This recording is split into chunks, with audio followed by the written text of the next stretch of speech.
This is a Sports Catastrophe production. Hey there, Heather, ho there. It's Jeff Cutter Diamond welcoming you to another Sports Catastrophe on this day. And on this day, March 28th, 71 years ago, beg pardon, the University of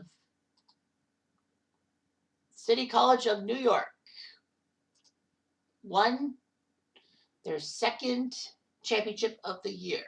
Now you'd be asking yourself, hang on a minute, what do you mean second tournament of the year? Did they have a preseason tournament? Nope. CCNY won the NCAA tournament.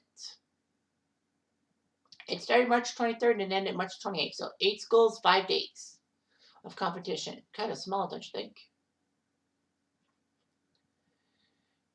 Anyway, the NIT used to be the college basketball end of year tournaments that a lot of teams went to and basically didn't care about the NCAA stuff.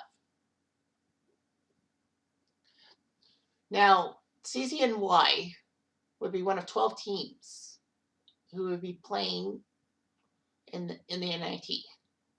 At that time, you could join the NIT and the NCAA tournament. Try to prove yourself as the best school ever. All that.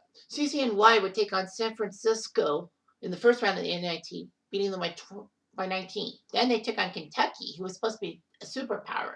Yet Kentucky got blown out by CCNY by 39 points. The semifinal, they beat Duquesne out of Pittsburgh 62-52 and would take on Bradley. And take out the Bradley Braves 69-61 to win the NIT. Now the 2021 NIT will be taking place today. The championship game is today between Memphis and Mississippi State. So can you believe it?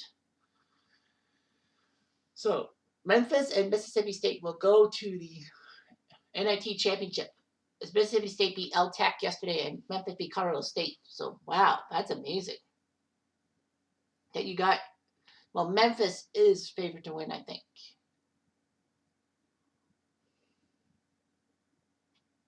Yeah.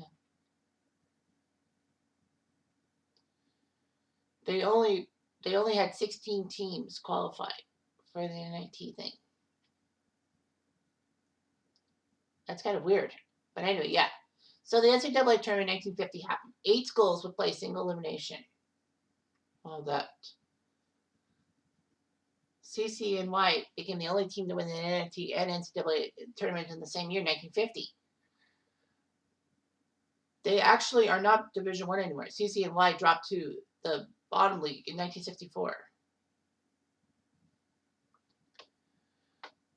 This would be the last time that the NCAA tournament would have 8 teams. It jumped to 16 for 1951.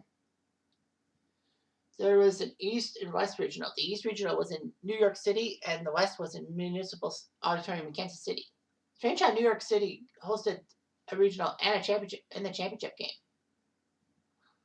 In fact, Madison Square Garden, for the 7th time, would host the NCAA tournament final game. This would be the last time they would do that. And it would be the last final held in the New York metropolitan area till 1996, when Continental Airlines Arena in New Jersey did it. Wow. So anyway, CCNY went into the NCAA tournament. Their first match was against Ohio State, and they narrowly beat them. They would take on NC State, who took care of Holy Cross. CCNY took care of NC State by 5 points and would have to wait to see who got the final. Baylor beat BYU by 1 point. Bradley beat UCLA by 14. And then Bradley beat Baylor to get to the championship game. So CCNY and Bradley met for the 2nd time in a major tournament final, and CCNY won by 3 points, which was amazing. However, City College of New York would have some big issues. Really big issues. Despite the fact that, they won the NIT and the NCAA tournament, they would be a part of a bigger story the next year. The point shaving scandal. 7 schools were hit, 4 in the New York area and 3 in the Midwest. So basically, CCNY took care of Bradley. The Beavers, as CCNY is known as, were a major scandal. In the New York City area, Long Island University, Manhattan University, and New York University would also be implicated. And it spread to Bradley. Ironically, the team that they took care of in the NCAA and NIT finals, Kentucky and Toledo. It would spread to 33 players and involved the world of organized crime. CCNY was not allowed to play at Madison Square Garden ever again. Thankfully, the coach would be cleared of wrongdoing.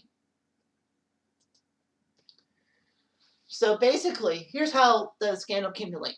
A 6'8" center from Manhattan, Junius Kellogg, was offered $1,000 to shave points before a game against DePaul.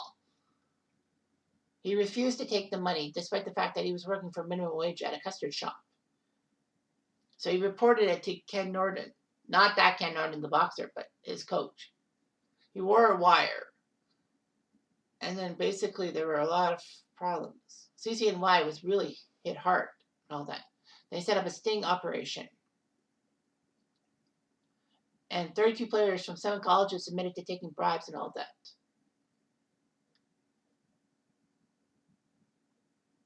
So anyway, it was huge and all that. Coaches would warn players what would happen to their lives if they chose to make some fast money now. There was a lot of scandal and all that.